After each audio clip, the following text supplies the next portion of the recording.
সুন্দরবন। সুন্দরবন মানে নদী, ম্যানগ্রোভ। সুন্দরবন মানে প্রাকৃতিক বিপর্যয়, নদী ভাঙন, অনুন্নয়ন, দারিদ্রতা, শিক্ষার অভাব, স্বাস্থ্য পরিকাঠামোর অভাব। জীবিকার সন্ধানে মানুষ জীবন বাজি রেখে হয় নদীতে মাছ ধরতে যায় বা জঙ্গলে বাঘের ভয় উপেক্ষা করে সংগ্রহ করে আনে মাছ, কাঁকড়া বা মধু। বর্তমানে তাও ক্রমশ তলানিতে ঠেকায় মানুষ কাজের তাগিদে পাড়ি দেয় ভিন দেশে, কখনো ব্যাঙ্গালোর, কখনো তামিলনাড়ু, আবার কখনো সুদূর আন্দামান। উত্তর চব্বিশ পরগনার হিঙ্গলগঞ্জ ব্লকের অন্তর্গত বাংলাদেশ লাগোয়া এরকমই এক টুকরো সুন্দরবনে 2009 সালে আয়লার পরবর্তী সময়ে অ্যান্ড্রুজ পল্লী সেন্টার ফর ইন্টিগ্রেটেড ডেভেলপমেন্ট বীরভূমের পাশাপাশি এই এলাকায় এসে দাঁড়ায় মানুষের কল্যাণের স্বার্থে। পরবর্তীকালে 2014 সাল থেকে এফিডিবি এর সহায়তায় এখানে বিপর্যয় মোকাবিলার প্রস্তুতি, বুলবুল, আমফান, ইয়াস এর পরবর্তী মোকাবিলা, করোনা মোকাবিলা, শিক্ষা, স্বাস্থ্য, জীবন জীবিকার মান উন্নয়ন এবং পরিবেশ রক্ষার্থে কাজ করে আসছে। 2015 সালে স্পন্সরশিপ প্রকল্প শুরু হয় 100টি শিশুর শিক্ষা, স্বাস্থ্য ও সার্বিক বিকাশের জন্য হিঙ্গলগঞ্জ ব্লকের যোগেশগঞ্জ, কালীতলা ও গোবিন্দকাটি গ্রাম পঞ্চায়েতে। বর্তমানে এই অঞ্চলে 7টি অ্যাক্টিভিটি সেন্টারের মাধ্যমে 310টি শিশুর শিক্ষা ও সার্বিক বিকাশের জন্য নিরন্তর চেষ্টা চালিয়ে আসছে। সকালে প্রার্থনা ও মেডিটেশন এর মাধ্যমে শুরু করে বিভিন্ন আকর্ষণীয় টিএলএম এবং অ্যাক্টিভিটির মাধ্যমে শিশুদের আনন্দদায়ক শিক্ষা প্রদান করা হয়। জল লাগে আর মাটি লাগে, তারপরে বীজ থেকে পাতা হয়েছে, আস্তে আস্তে গাছটি বড় হয়েছে। তুমি এটা ধরো, সবাই বলো এটা কি কাঠ? তুমি এটা ওর পিছনে দিয়ে দাও, তাহলে এটা কি হলো?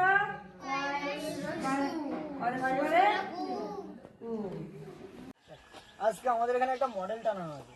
মডেলটা হচ্ছে বায়োলজি ক্লাসের একটা মডেল টানানো আছে। মডেলটার উপরে লেখা আছে হিউম্যান ডাইজেস্টিভ সিস্টেম।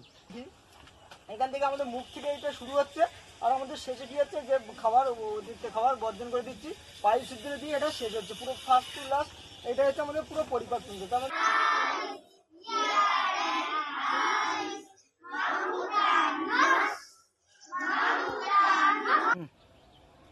এটি একটি সায়েন্টিফিক ইনস্ট্রুমেন্ট, যেটাকে আমরা সরল পেরিস্কোপ যন্ত্র বলি। এই যন্ত্রে এখানে একটা দর্পণ ফিট করা আছে। তো এই যন্ত্রের সাহায্যে কি দেখতে পাচ্ছ? দেওয়ালে ওপাশে একটা লেখা আছে।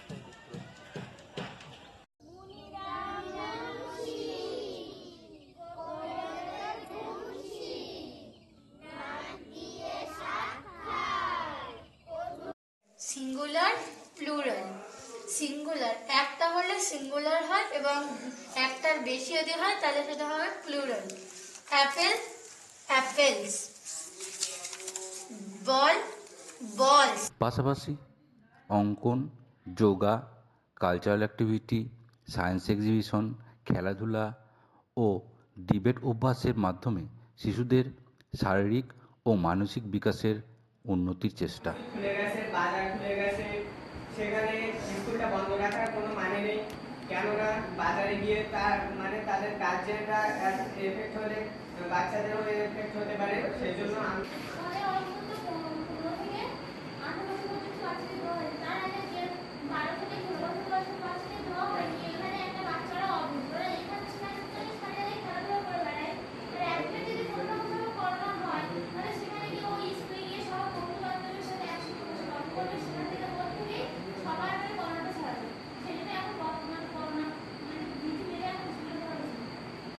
শিক্ষাকেন্দ্রে শিশুরা যাতে আরামে তাদের অ্যাক্টিভিটি করতে পারে তার জন্য সেন্টারগুলোতে সোলার সিস্টেম লাগানোর ব্যবস্থা করা হয়েছে।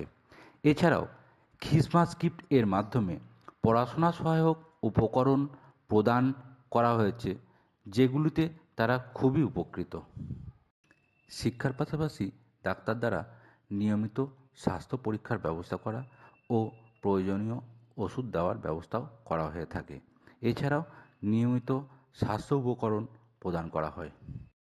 পরিবেশ রক্ষার্থে সচেতনতা প্রসারের লক্ষ্যে দেওয়াল লিখন, র্যালি, গাছের চারা বিতরণ ও মহিলাদের দ্বারা ফুটবল প্রতিযোগিতা সংগঠিত করা হয়ে থাকে। এছাড়াও আমাদের সেন্টারে স্যার ম্যাডামেরা বলেছেন যে বাড়িতে যে প্লাস্টিকগুলো থাকে সেগুলো বোতলে ভরতে, কারণ প্লাস্টিক পরিবেশকে দূষিত করে। তাই আমরা সবসময় এই কাজটা করি।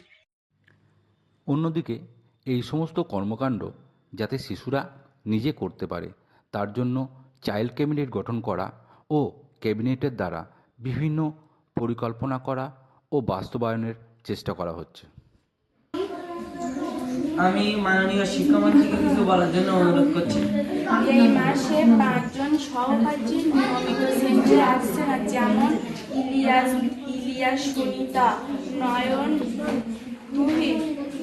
এদের সম্বন্ধে কি ব্যবস্থা নেওয়া যাবে? দ্বিতীয় পক্ষটি এই যে এখানে কল আছে, সবাই জল নিতে আসছে, যখন ঠিক মতো সবাই জল নিতে না আসছে, জলটা উপচে পড়ে আছে, এর জন্য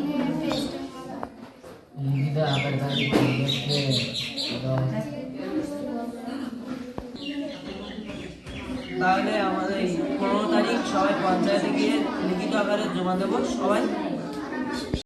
এসবের পাশাপাশি পুষ্টি বাগান তৈরি করা এবং ফলের গাছ লাগানো কাজগুলি শিশুরা তাদের পরিবারের সহায়তায় খুব ভালোভাবে করছে। আমি অর্পিতা প্রামাণিকের মা।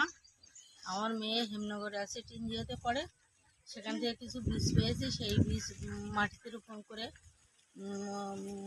ফসল তৈরি করে সে বিক্রয় করে পেয়েছি এবং আমরা খেয়েছি।